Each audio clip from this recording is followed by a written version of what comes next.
Roche. Europe 1, il est 6h41. La France croule-t-elle sous les normes? C'est l'une des grandes doléances des agriculteurs. C'est aussi un chantier d'Emmanuel Macron. Alors la promesse présidentielle va-t-elle répondre à la lassitude des entrepreneurs? On en parle ce matin sur Europe 1. Votre invité, Alexandre Lemaire, c'est Guillaume Pépi, président d'Initiative France. Bonjour Guillaume Pépi. Bonjour. Initiative France, premier réseau associatif de financement de projets des entrepreneurs. On le rappelle, alors vous connaissez évidemment très bien le monde du travail et de l'entreprise. Les entreprises agricoles, vous comprenez la colère des agriculteurs quand ils disent on n'en peut plus de cette avalanche de règles? Bien sûr, c'est une colère qu'il faut entendre. Mais avant de parler de la colère, il faut rappeler ce qui va bien. La France est un grand pays d'entrepreneurs. On a créé 1 million d'entreprises l'année dernière. Et il y a toujours en France la même envie d'entreprendre. Il y a toujours le même bonheur d'entreprendre. Nous, notre métier, c'est d'accompagner gratuitement toutes celles et tous ceux qui veulent entreprendre. Donc si les normes sont une entrave, elles ne sont pas un obstacle. Voilà, c'est-à-dire que l'envie et la création d'entreprises vont bien. Maintenant, quand on interroge, nous, nos créateurs d'entreprises, et qu'on leur dit « mais vous avez créé votre entreprise depuis 1 an, 2 ans, 3 ans, qu'est-ce qui vous fait toujours mal ?» Eh bien, la réponse, elle est à 70%. L'inflation législative, réglementaire, les normes, la paperasse, la bureaucratie. Et c'est pas neuf, c'est vraiment un mal français depuis très très longtemps. Donc, alors vous êtes là pour... vous êtes le premier facilitateur de projet, en quelque sorte, pour les patrons, Guillaume Pépi. Mais vous la partagez, leur frustration au quotidien, en vous disant, voilà, je lève le verrou du financement, mais il reste tous les autres que vous avez décrits, celui des normes, de l'administratif. Il suffit de regarder les chiffres. Le code de l'environnement, x7 en 20 ans. Le code de commerce, x3 en 20 ans. Et puis rien qu'en 5 ans, le MEDEF vient de sortir une étude, plus de 500 nouvelles obligations qui représentent 3700 pages, qui sont des obligations, entre guillemets, européennes.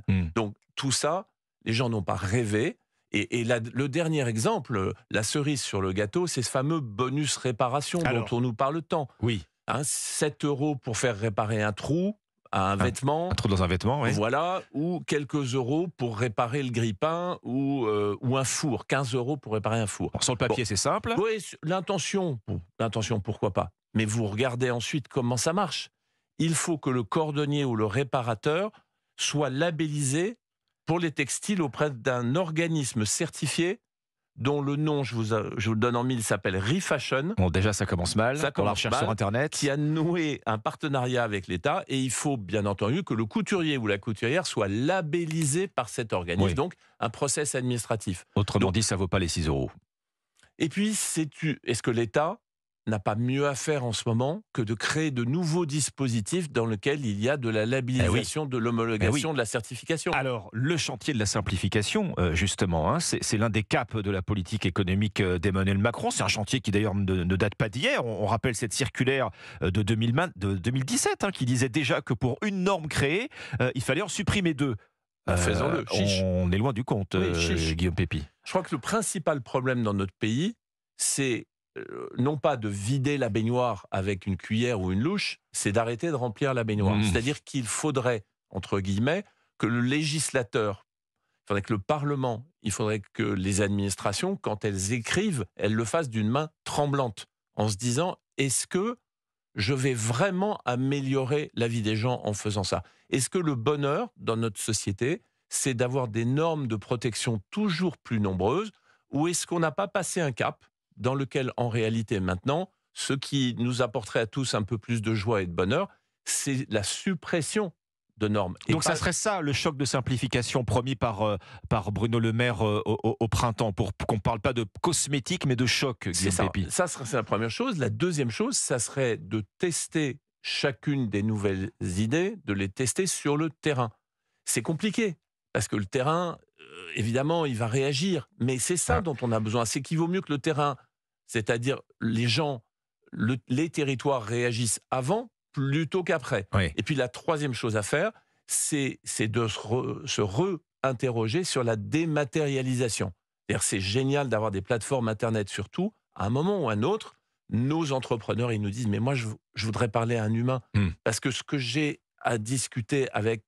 ça ne rentre pas dans tel et tel cas. Je voudrais juste pouvoir discuter avec quelqu'un. Quand Et Emmanuel c'est de plus Macron en- parle de bon sens, là c'est une boussole qu'on a perdue visiblement. De simplement avoir un interlocuteur, un référent en face de soi lorsqu'on est un patron et qu'on s'adresse à l'administration. Oui, l'une des principales causes de mécontentement chez les jeunes entrepreneurs, c'est que tous les systèmes d'aide, d'appui, etc., sont d'une complexité effarante. Alors, oui, le questionnaire qui vient d'être lancé par l'État, la consultation en novembre, a identifié ce sujet, mais maintenant, il faut le faire. Bah, vous parliez d'idées nouvelles, Guillaume Pépi, pardon, mais effectivement, 5000 propositions ont été envoyées. C'est dire le niveau d'attente dans le pays, 30 000 répondants. Voilà. Donc, il faut commencer à vider la baignoire.